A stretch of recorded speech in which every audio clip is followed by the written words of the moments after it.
um, for Lilly. And again, you can see it's not too many big pharma companies growing 40%, just like Nvidia. You basically have never seen a big pharma grow 40%. It's the first time ever for Lilly, and that's why they're the biggest firm in the world. And you saw the same thing with Nvidia, where how many times have you seen a semi company grow revenue 200% at scale? And not because of a cyclical rebound, but because of an actual growth product. I mean, it's unprecedented. And I've sort of talked many times about this big three that's going to drive Nvidia forward.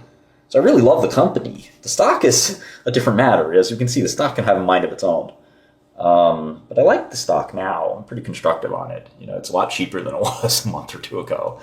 And there's sort of three big things with Nvidia.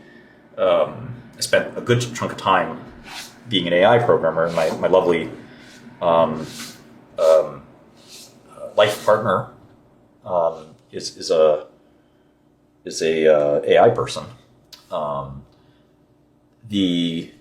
I know a lot about AI, for better or worse. I don't think it's really ever going to make me a ton of money, but I looked at it very closely. So you sort of have this sort of AGI is the first pillar, and I think that's kind of goes without saying how valuable that is. And I think Sam Altman has sort of said GPT-5 is coming. You've seen a lot of cool new things, whether it be GPT 4.5 or Grok or whatever. And I think that we're still really not understanding just how game-changing, this kind of technology is going to be.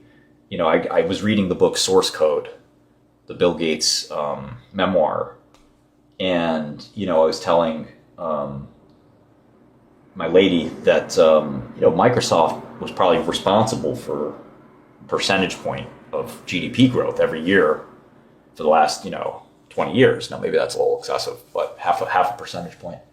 And OpenAI, and of course its peers, Grok and XAI and Claude and all these other guys, Google, a little company called Google, all of these guys are going to be responsible for more, because it's really going to unleash human creativity and human productivity more than the Office suite did.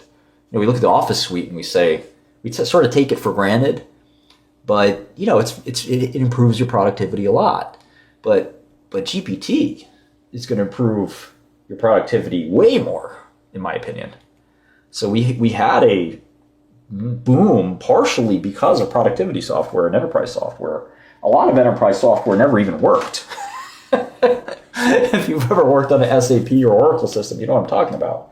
And this stuff really delivers. It kind of over delivers, and we're getting more of this stuff that's going to be even better.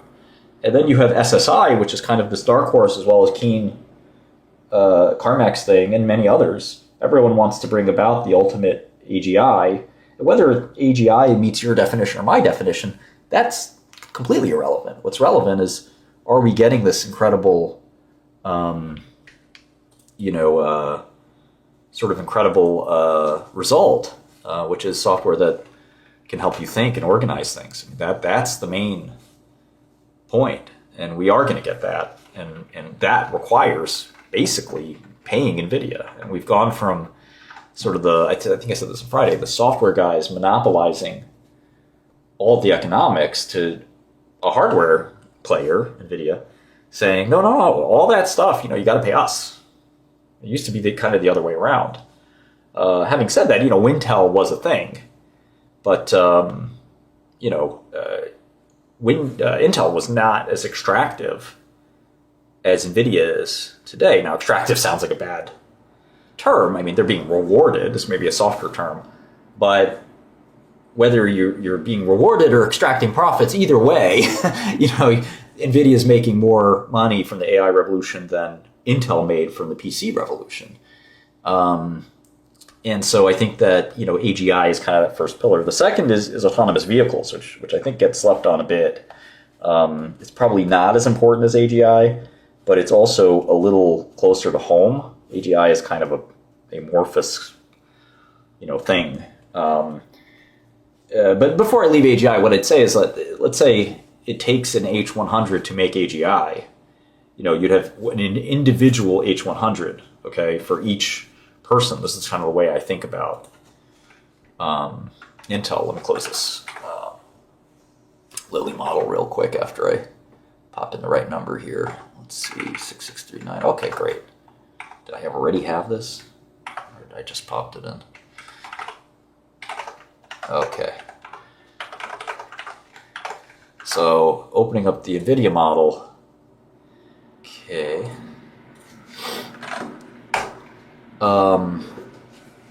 One way to look at it, I have robotics here, and then do I have AGI here?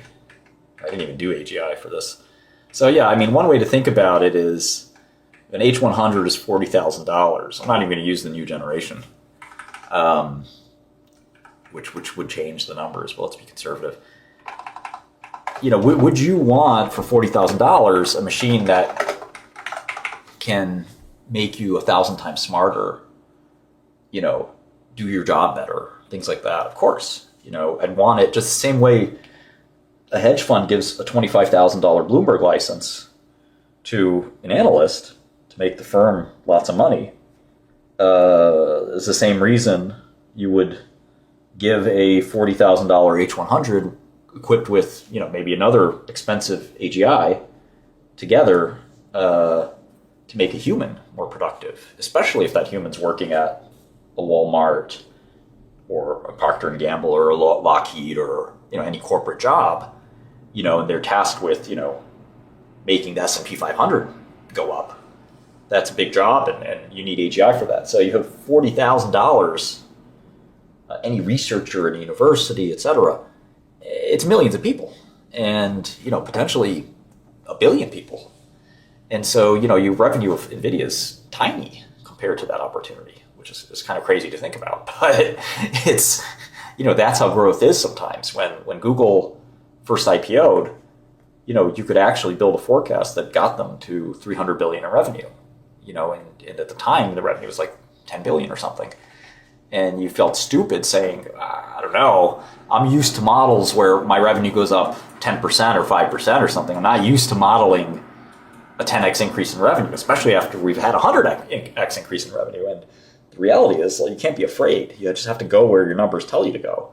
And in the case of a $40,000 box for a billion people, well, it's embarrassing, but that's $40 trillion of revenue.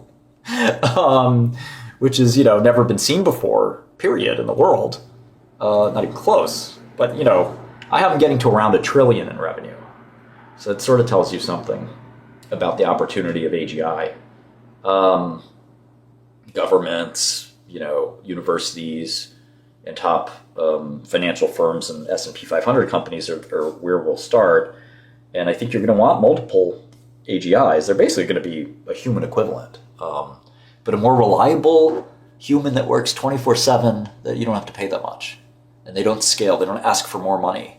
If you have a top performer like, say, a Kamath, or, the young Martin Shkreli shows up at your office, that person very quickly is going to say, well, thank you for the nice salary, but, I could start my own company. And you got to pay me 10x what you paid me last year. And you sit there and say, I don't know if I could do that, and maybe they do it, and then the next year they say, you got to give me half the company, or if I'm going to stay, because I can start my own. And, eventually that sort of talent sort of tends to leave for that reason. That's not going to happen with AI. At least I don't think. We'll see. So the next sort of sleeve of that is autonomous vehicles, and I think I did a little bit of work on this, yeah. So I reasoned that we took the half the price of the H100, and if 9 million vehicles in the world become autonomous, they all have to use sort of I think, an Nvidia chip. They theoretically could use a TPU. Well, let's say 9 million. And finally, you have robotics, which is the final frontier. I don't think this is going to happen for a while, but the theory, at least from Elon, is that, each of these robots will probably require a box as well. Now, remember, this compute is getting cheaper, but compute needed is also rising. So it's a little hard to know exactly how it's going to pan out, of course. And that's why these are bets on the future. Bets on the past are rather easy. They already happened. But, Elon said we'll have more robots than humans. Well, it's a lot of robots. And if the robots could each require an Nvidia chip, you're really talking about the biggest company of all time. It's already the second or third biggest company of all time. So it's not that crazy, but it's the biggest company of all time by an order of magnitude. So what's going to happen? Can somebody else make one of these chips? Sure, maybe. But even if AMD's chip was just as good and they cranked out at full capacity, I'm not sure that you're going to get very far, because you have a lot of chips to make. And you'll probably be capacity constrained.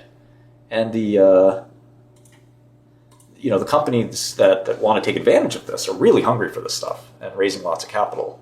OpenAI just raised $40 billion days before the crash, and basically they're going to spend, I think, most of that money on chips.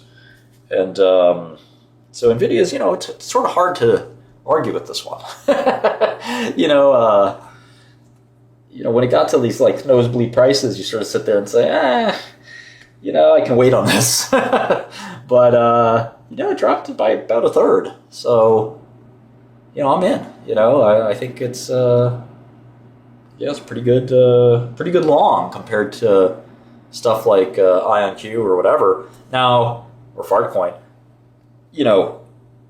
Does it mean Nvidia stock will only go up from here because it's my words to God's ears? No, of course not. There could be a tariff that turns into a trade war, that turns into a hot war.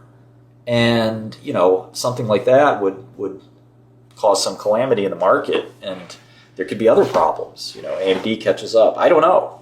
But the point is that I think it'll outperform some of the dog shit biotechs will short, or we have shorted, like Cassava or AVXL. It'll outperform some of the dog shit stocks that have already dropped a lot, like IonQ and D-Wave or Getty, that will drop further.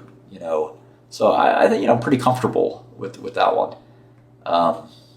Okay, this sun is blinding my vampire instincts. I think maybe I should move or do something here. I don't know.